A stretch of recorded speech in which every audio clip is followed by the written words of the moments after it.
Aktivitas padat seringkali membuat kita lebih memilih segala sesuatu yang praktis dan instan. Salah satunya adalah mencuci tangan dengan menggunakan cairan anti kuman atau yang biasa disebut hand sanitizer. Cairan ini diklaim mampu membantu membersihkan tangan dengan mudah. Celakanya, peluang ini dimanfaatkan oknum tidak bertanggung jawab untuk membuat cairan oplosan palsu yang bukan saja berbahaya bagi kulit, tetapi juga jika pemakaian berlebih bisa membahayakan kesehatan.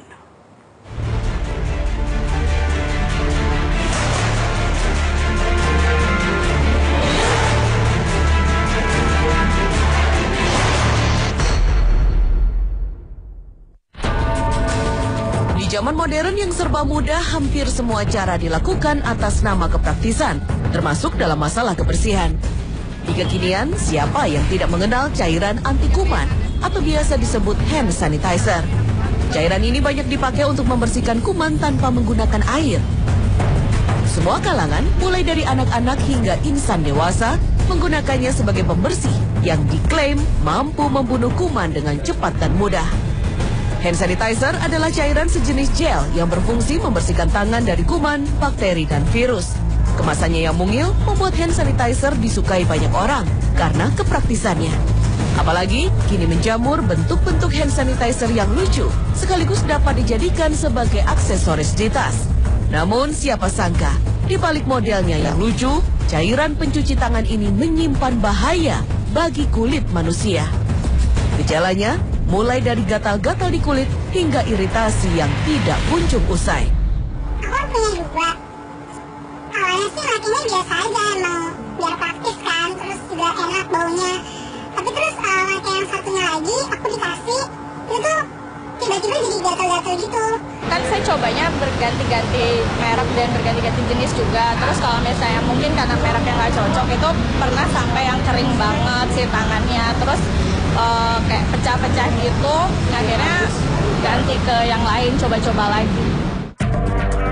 Redaksi Kontroversi melakukan penelusuran pembuatan cairan anti kuman palsu di sekitar wilayah ibu kota. Kami mendapatkan informasi pembuatan dilakukan dengan mengupload sendiri isi cairan. Pelakunya adalah oknum pedagang yang biasa menjual cairan jenis ini. Aku mau beli banyak, bisa dikurangi nggak?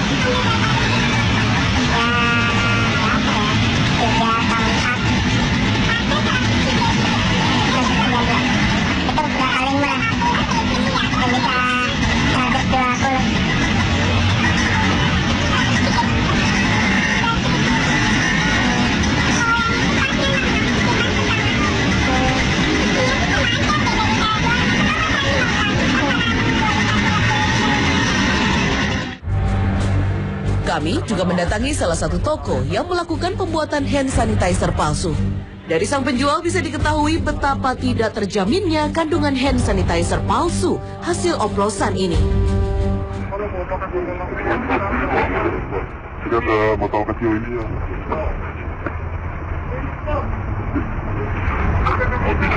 Ya, biar gak usah repot 2 kali tolong. Itu bahannya oh, beli grosiran gitu? Iya. Dari mana?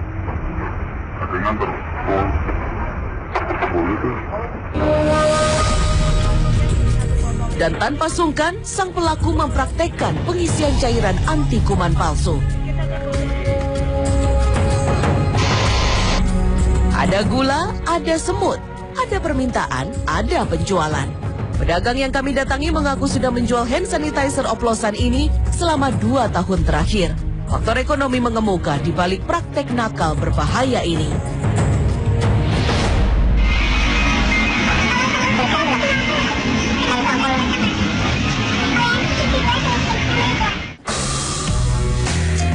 Kami membawa contoh cairan yang diperoleh ke laboratorium untuk menguji kadarnya. Terungkap dari hasil uji laboratorium menunjukkan bahwa kandungannya hanya berisi alkohol dan cairan biasa. Padahal, dalam hand sanitizer yang bermerek dan terdaftar di Kementerian Kesehatan, terdiri dari alkohol 60% hingga 80%, plus triklosan untuk membasmi kuman. Dari di sini ada 68% ya, dari yang di sini 68%, tapi yang kita temukan kan 4,3%. Dan saya rasa 4,3% alkohol itu kurang efektif untuk membasmi kuman. Dengan kandungan yang hanya alkohol dan cairan biasa, kuman tentu saja masih menempel di tangan. Dan jika kita menggunakan tangan untuk makan, maka kuman ini akan masuk ke tubuh dan bisa saja menyebabkan diare. Untuk saat ini kan marak ya di luaran, misalnya hand sanitizer yang ada lucu-lucuannya gitu ya, ada bonekanya segala macam itu hati-hati untuk mereka-mereka yang masih anak-anak, karena memang kebanyakan konsumernya itu anak-anak remaja gitu ya, memakai itu kemudian digantung di tas gitu kan sebagai aksesoris. Itu bisa dipakai, hanya harus dilihat kandungannya itu apa. Dari temuan United States Food and Drug Administration atau Badan Administrasi Perizinan Obat-obatan dan Makanan Amerika Serikat, diperoleh temuan bahwa sejumlah persoalan akan muncul. Iritasi kulit menjadi yang pertama.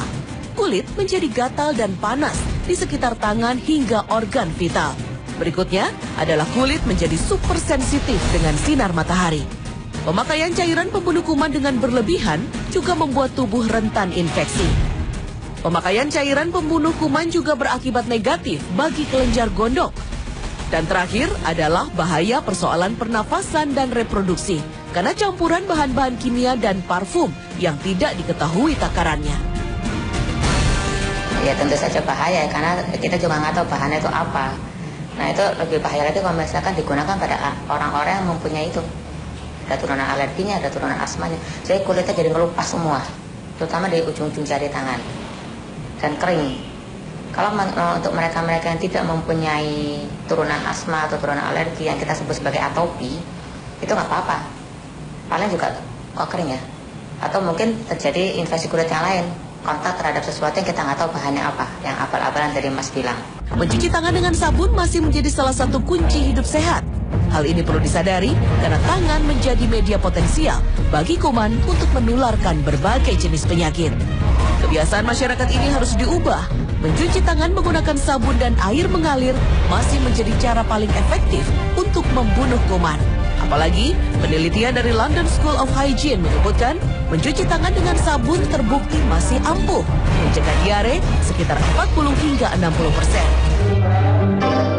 Akhirnya, masyarakat harus sadar bahwa penggunaan hand sanitizer tidak menjamin tangan kita 100% bersih dari kuman-kuman. Mencuci tangan dengan sabun dan air mengalir masih menjadi cara terbaik untuk membuat tangan kita selalu bersih dan higienis. Sementara, pemalsuan membawa konsekuensi. Konsumen harus selalu teliti sebelum membeli. Namun di atas itu semua, menjaga kesehatan adalah hal utama dan selalu menjadi dambaan setiap orang. Tim Liputan Trans 7.